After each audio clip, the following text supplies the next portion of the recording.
Joining us now, incoming Kraken CEO Dave Ripley. Dave, good morning, and thanks for being with us. Let me start right here. Is a partial audit once a year enough to really restore trust in this climate, and for those that are arguing for more transparency like you are? Yeah, thanks, Deirdre. It's a great question. First of all, we really feel for all of the FTX clients and customers out there impacted by this, and the contagion likely will continue. And frankly, this is not just poor risk management, but outright fraud on the behalf of FTX and Sam Bankman-Fried.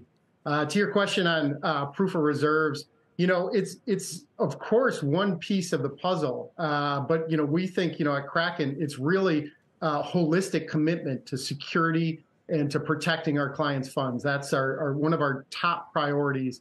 And yes, the proof of reserves is absolutely a piece of that. We've implemented that long ago. We've done 2 this year, and we continue to grow it. But I do think there's a need for really a holistic approach and commitment to customer funds. We're not exposed to FTX.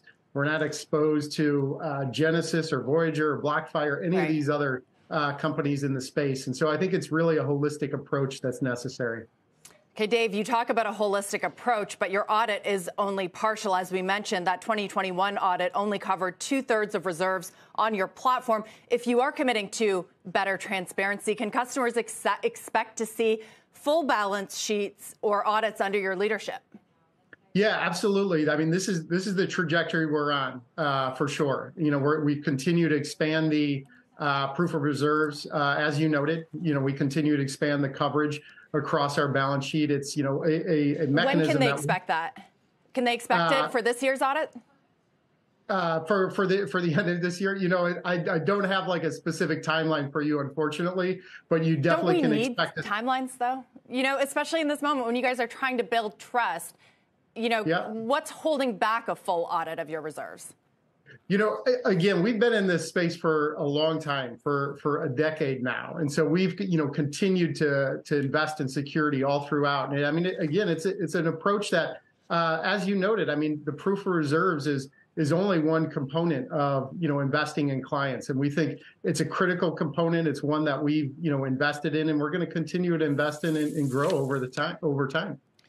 Dave, I'm concerned that investors might get the wrong idea even about what proof of reserves even tells you. It appears right now you don't have to have direct exposure to FTX to be badly hurt by FTX. Looking at Gemini is getting hurt because of their exposure to Genesis, right, which had limited exposure to FTX. So you can end up without access to your crypto and your funds, not because of a direct relationship, but because of a relationship with a relationship with a relationship. How do you untangle all that?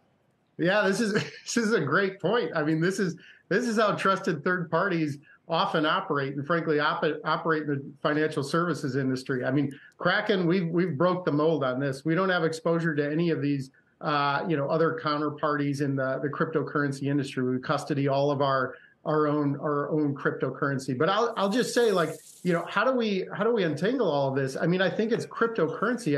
Ironically, this is a moment here that reinforces the case for Bitcoin and cryptocurrency. I mean, in no other point in history is it possible to take kind of digital ownership and self-custody your own funds. I got to disagree with you. I mean, doesn't this strengthen the case for just having dollars? I mean, if you just had some cash in your account, you could put that in CDs right now, and on a 3-month CD, get 4%. If you were holding crypto, right, holding Bitcoin and lending it out to somebody thinking you were getting 7%, you can't even get your principal back. That's not a strong case. That's a great question. Let's talk about the traditional financial services industry. Do you remember Bear Stearns? Do you remember Lehman? Do you remember the contagion that would have continued? And the American people had to come in to the tune of trillions of dollars to basically bail out the contagion in the traditional financial services industry. This is what Bitcoin was founded upon, kind of removing the need for these trusted third parties. And so we see a bright future. This is, another example of, frankly, a fraudster that came from traditional financial services and, tried to infect the cryptocurrency industry. And so we don't have any place for, people like this in the cryptocurrency industry.